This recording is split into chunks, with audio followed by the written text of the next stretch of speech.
There's a wild story about one evening something occurred when you were out to dinner with your writers and you were, again, shall we say, a little the worse for wear. Well, that was, yeah, it was the evening what happened was, once in a while we get stuck, because the show is supposed to be written by Wednesday night because you got, as I said, you got to turn it in. So when we went out, we had to go out for dinner. So 6 o'clock, usually when 6 o'clock comes, we break up and go home. But this time I said, no, we got to finish it. We got to, because we come in tomorrow, and with all that work that's coming down, we got to rehearse it, we got to block it, we got to do it. Let's finish it tonight. Okay. So we went out and had dinner, and I was so tired, and I had a couple of drinks, that when I was ordering, I said, you'll have this and I'll have, and my face, I fell asleep. And my face went into the salad. And I laid there, and all the writers are looking around. Now, these are all the writers. We're all around. I think it was a Nicky Blair's. And I'm sitting there, everybody's going, what happened to you? And they're playing it like we're rehearsing.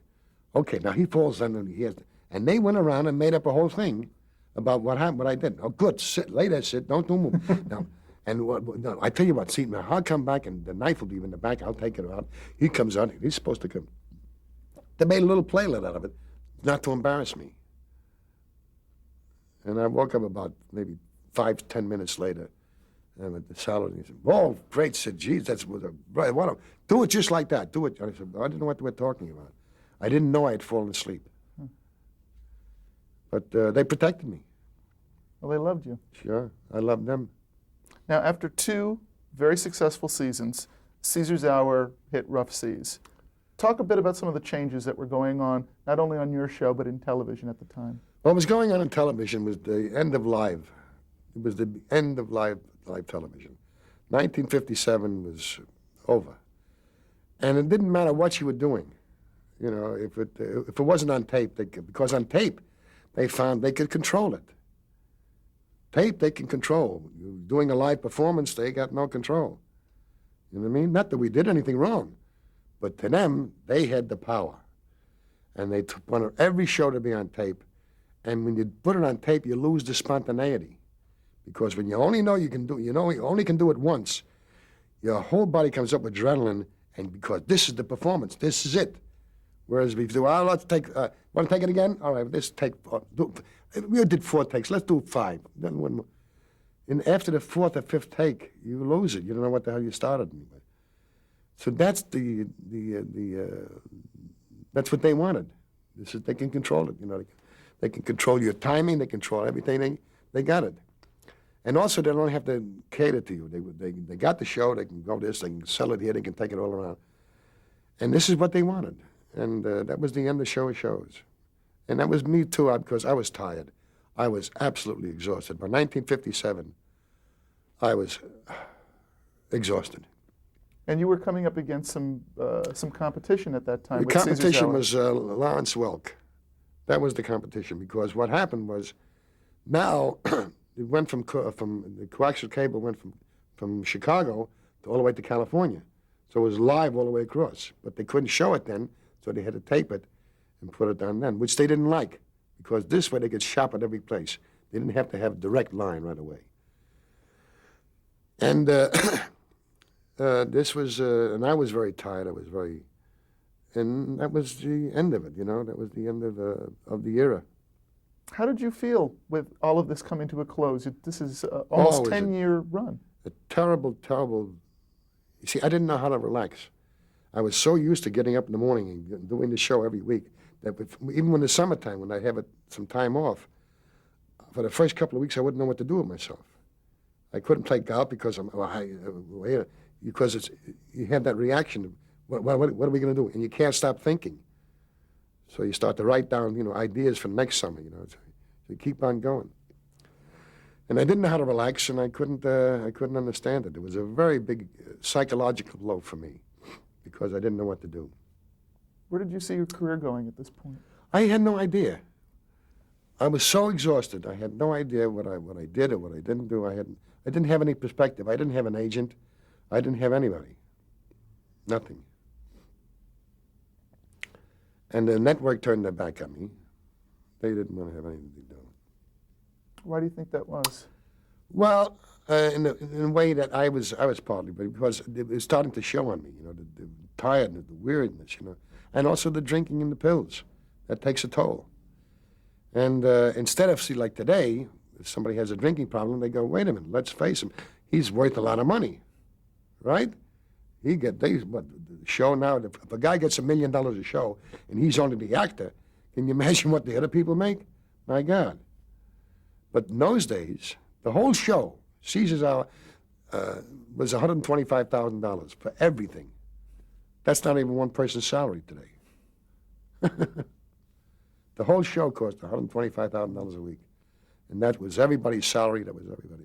So here you were, one of television's greatest stars at this point. Your show, Caesar's Hour, had won all of these Emmys. Now you went and you tried to do a number of other shows. Shortly thereafter, you went to England and did a show on the BBC. I did a series on the BBC. I did a series on, and that was very hard because they weren't used to making changes. They didn't have commercials. So how do you change scenery? What do you do? So it was a very difficult time. Was that also done live? That was done live. Absolutely done live. Yeah. Now, you and Imogene reteamed on an ABC series called Sid Caesar Invites You. Caesar Invites You. Caesar Invites You was that was with ABC, and ABC at that time was a very, very, it was really the third network. And I was just out of it. I couldn't work anymore. I just could not work anymore. I was too tired. I was too, and on top of that, I did William Morris office became my agent. And in 1962, I was doing a movie called Mad, Mad, Mad, Mad World. Then I was going to do, right after that, I did the show Little Me. Broadway show called Little Me, a huge smash. And while I'm doing the show and the movie, they'll throw in a television show every other week. Specials. Yeah, do specials. And I said, what are you talking about? Do a movie and do a Broadway show and then do television at the same time? All at once. All at once. They said, hey, you can do it. And like an idiot, I did. I did the movie. I prepared for the show. After the show opened, I went and started television. All at the same time, which was crazy. Absolutely insane. Now, during all of this, what's going on inside of you? I don't know. It was all a big blur. It was all a big blur. I couldn't understand it. I understand the show. The show I understood, but doing television on top of it, it was too much. It was just because they didn't care. They said, let's get the money and take it. Whereas today, if they have a talent, they nurse it, they take care of it. Hey, the guy has a little problem here. Let's shut the show down for a while, and we'll get him well again, and then we'll start. Because they take the performer they understand the performer. They protect the talent. They protect the talent. They threw the talent away. They didn't know what they had. NBC was being robbed blind by CBS. They took away Jack Benny. They took away Jack Benny. Burns and Allen. They took away all their top stars, and they couldn't understand why. One thing I'll tell you. I was getting the largest salary in television at that time. I got $25,000 a week. Now, $25,000 a week in 1954 was a lot of money. I mean, if a guy made $20,000 a year, that was a lawyer. If he could make $20,000 a year, that was a lot. And I'm making all this money, and I'm looking around, and I'm saying, but most of it is going in taxes because in those days, it was right after the war. The war was over in 45, 46. So they needed tax. So he had paid 90% That was the tax then. And the general called me up. He said, I want to have lunch with you, Mr. Caesar. I said, okay. And I went up to have lunch with him at the RCA building, top private dining room. We're sitting, he's about half a mile away, and I'm over here. He said, you know, Mr. Caesar, you make more in 1 week than my top engineer makes in a year. I said, I understand that. He said, do you understand what I'm talking about? To make that much money in 1 week? I said, General Sarnoff, if you get the greatest tank in the world, I mean, the best armor, the best gun, I mean, fires, bang, it goes 100,000 miles an hour, fires bullets, can't miss, fires shells go around. If there's nobody in it, it's a piece of iron. And he couldn't understand that. He says, what do you mean it's a piece of iron? It's a tank is a tank. I said, yeah, but somebody's got to drive it, somebody's got to shoot it, somebody's got to get in position. Well, that's the soldiers. I said, those are the people that make the tank work. And he couldn't understand that. Were you ever approached by any other network? Did Paley ever say, come to CBS? Not really, no. No. So you were NBC's guy. Oh, yeah, they were. Now, Yeah. years later, a few years down the road, in 1967, you reunited with the gang from your show of shows, with Imogene, Yeah, Howie Carl Morris, and and Carl. Howie. We did a thing called Sid Caesar, Imogene Coca-Cola, Howie Morris special. And that won 10 Emmys. And they never showed it. They never re-showed it. They just showed it the one time. Showed it one time. They never ran it again. Won 10 Emmys. What was that experience like for you now, a little time having gone past? You reunited with the Well, I'll tell you the original gang. truth, you know, when we all got together again in 1967, because the last time we were together was 1957. So this is 10 years later. We got together and we sat down, and it was like we just had a long weekend. We went right back to work. It was amazing. It's the same great chemistry. Sure. Now, at that time, did you feel that this was maybe going to reignite your television career? I had hopes, you know, but nothing happened. In your personal life, when do you feel you finally bottomed out and were able to turn your life around? 1978, I was up in Canada. I was doing a dinner theater. I was doing Last of the Red Hot Lovers. And I knew the show very well. I had certain things I did. And I was taking sleeping pills and liquor and all that other stuff going at the same time. And one time, this is the first time I went on the floor and I could not remember a line. And that scared the hell out of me. Because I was on the floor. You know what a terrible feeling to be on the floor and not be able to remember your lines and people feeding you lines all over the place. And I remember after the first act, I went back and I had a little tiny dressing room, and I looked in the mirror and I said, Sid, you want to live or you want to die? It's as simple as that. There's no gray area now. And I said, I want to live. And I upped the foot. I went to the hospital. I cleaned up, and that was the end of that. And you started talking to yourself. That started when I went to Paris. I went to Paris to do a picture with Peter Sellers. The picture was supposed to take 3 months. The Diabolical Plot of Dr. Fu Manchu. And while I was in Paris, for some reason, I mean, we were rehearsing the picture. We were trying to rewrite scenes, and every time I come out, I tell you what, I said, instead of being, you know, the Irish cop, if I could be an Italian cop, my brother's Al Capone, you know, and I can say, they said, no. I said, why? No. So I looked at him, I said, what am I fighting here, you know? They no this, no that, the hell with it. And I made up my mind, I brought a tape recorder. I brought a tape recorder with me because I knew that I wanted to talk about the great paintings, you know, in the Louvre, in the Jeu de Paume, all the museums, and I could. And you're not allowed because to you can't take pictures. You can't take pictures in there. So what I did, I got a tape recorder, and I would describe the picture. And then when I listened to it back, I was like I was there. I could see it. And one day I just happened to pick this thing up. I said, Sid, this is Sydney. Sid, you're doing pretty good, but Sydney, you're getting crazy. You can't keep doing it, Sid. And I started to talk to myself. What are you so guilty about? What are you punishing yourself for? For what? What is the reason to punish? Drinking is punishment. No question about it. It's punishment. You wake up the next day, So all of a sudden I started to talk to myself, and I started to understand myself. And after about a year of this talking to myself, I started to make friends with myself. I saw where I was getting in my own way, what I was doing to myself, how I was putting myself down with the feeling of guilt all the time. I didn't, what am I guilt? I didn't kill anybody. I didn't put anybody out of the house. I didn't do anything wrong.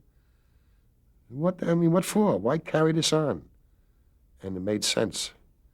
And all of a sudden, all that fell away, and I started to get well. And I'm doing it today. I still talk to myself every morning.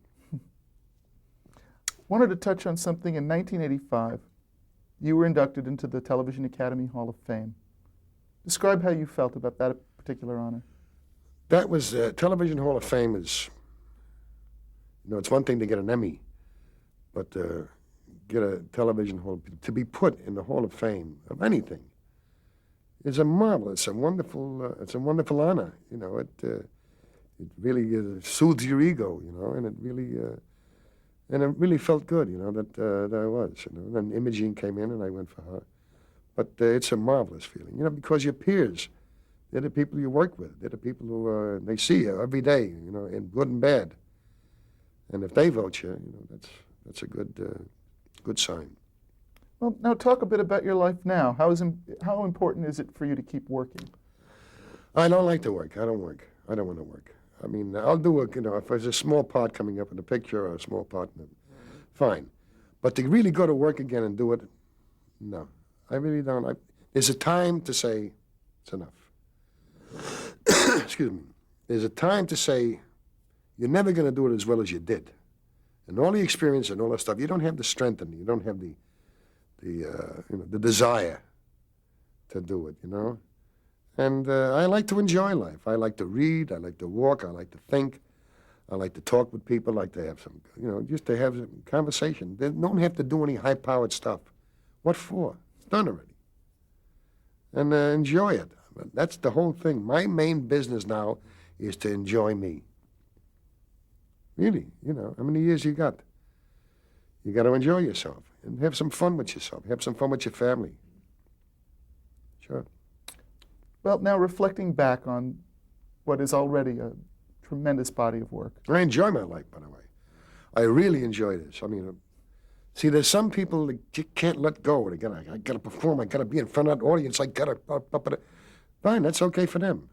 I say that's enough. That's it. Relax now. That's all. Enjoy life. I go. I work out. I take a walk. I read. I watch some tapes.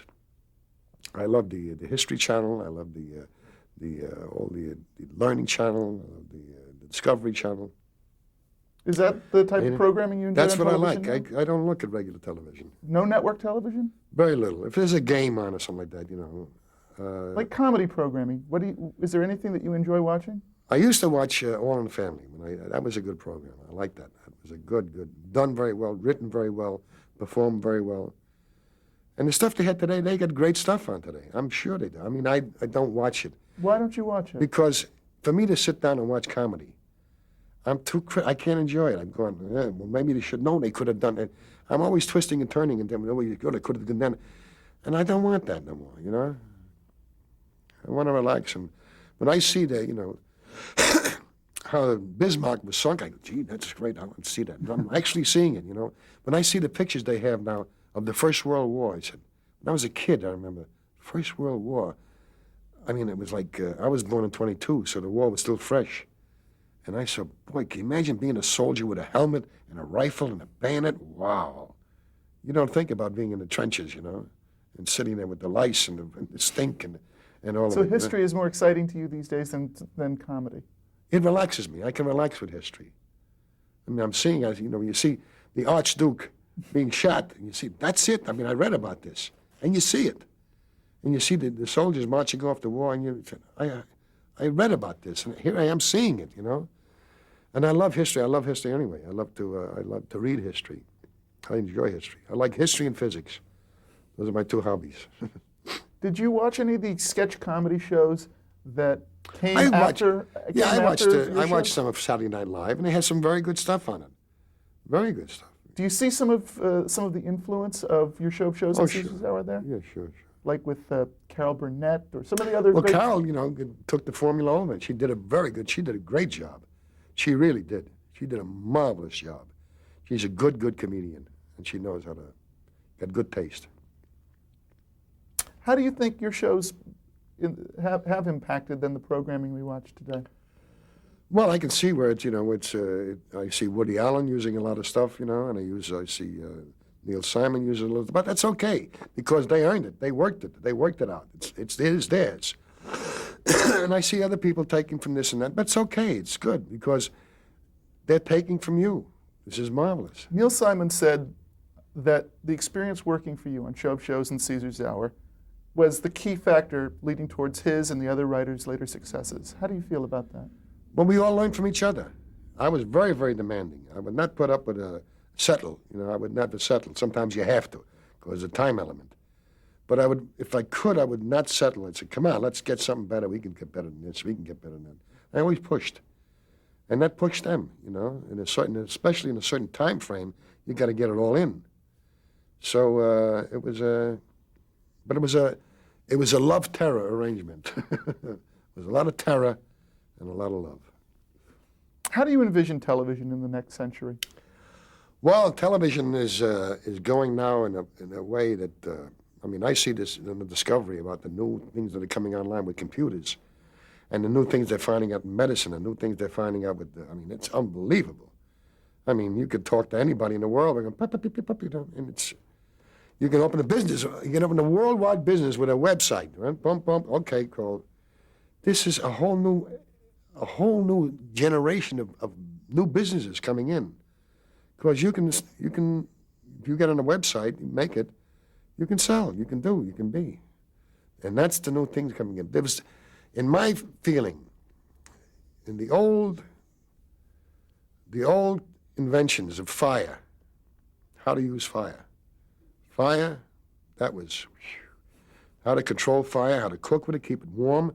Boy, that was a big development in when man he could control fire. He could find out food tastes better when it was burnt, when it's cooked. It had taste. Oh, even better.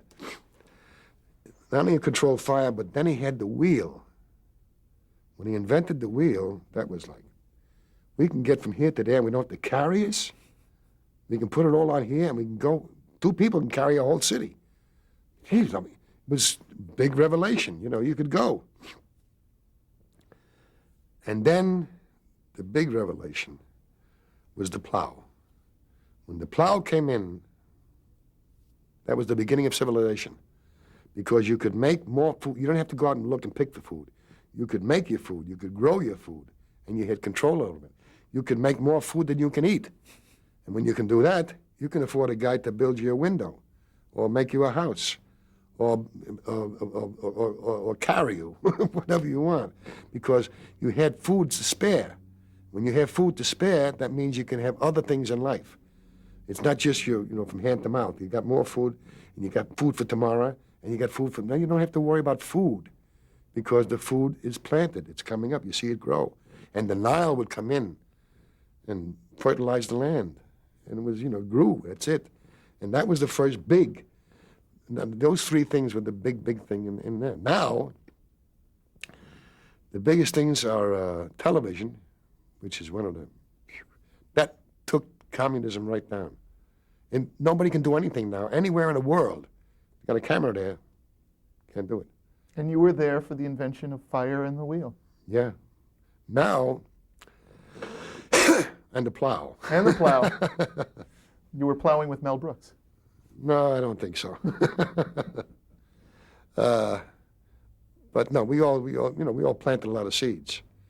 But today, I think the big things are television, the laser, and computer. Those 3 things are the whole new world. What advice would you give to someone then just starting out? Learn all the technologies that are coming out. Learn how to use them. Learn how to put them to your use. Study who you like. If you like this comedian, like that comedian. Study them. Take them in. And when you see how they work and how their mind works, take another comedian, put him together, and then you, as I said, superimpose your own personality, and you got something as a background. Sure. How would you like to be remembered? I brought laughter to the world. That's it. Simple enough. Sid, before we end, I'd like to just touch on a few names and just any thoughts that come into your head about these particular people, starting with Imogene Coca. Imogene was a lady comedian. She was a lady. She never got off color. And she was a very talented lady. I mean, she would fight. She had her own thing. She had her own style. And it blended with mine. You know, it really did. I mean, there was no forcing. There was no forcing this or forcing that. It just worked, you know. She played with me. I played with her. It was back and forth. I mean, we'd write the sketch. We'd do this. And she found a piece of business. You know, as I said, let her go. If I found a piece of business, that was it. And it was a wonderful working arrangement. She's great. Mel Tolkien. Mel Tolkien was the head writer, and he was a man who knew responsibility. And he wrote funny. He wrote, you know, he had this European sense of humor, you know.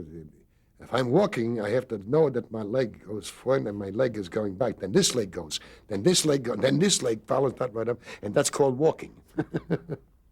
Which is marvelous. He gave me a different, they all contributed something. Sure. Carl Yeah. Reiner. Carl, a marvelous performer, a great performer. And he could blend in with you, you know. The whole thing is to blend in with each other. It's not you standing out, because you stand out, that doesn't mean anything. That's why I would let Carl get a laugh, or let Howie get a laugh, or let Imogene get the laugh, because it doesn't make any difference who gets the laugh. Is the show funny? That's the main thing. Not do I get the laugh, she gets the laugh, he gets the laugh. Is the show funny? When the show's funny, what's the difference? It's my show, right? Absolutely. The main thing, so let them have fun. Let them go out. Let them show. It's good for you. Good for them, good for me, good for them. Sure. It's a And it's good for natural the show. arrangement. Huh? And good for the show. Surely, absolutely. Now, when Carl and Mel Brooks did the 2,000-year-old man pieces, That's the professor. that's what I was going to ask you. Oh, Do you- sure. That was their way of continuing to do the professor pieces. That's right. That is the professor. You know, instead of being the professor over here, he wants to change the accent a little bit, and he was a 2,000-year-old Jew. How did you feel when you first saw them doing those pieces? Fine, it's okay. Listen, they wrote it. You know, they were writing with me the same thing, so it was okay. Neil Simon. Neil is a real. He's a gentleman. He's a very, very shy man. Great. I mean, a genius, a talent, real great talent. And he worked. He worked hard, and he does it.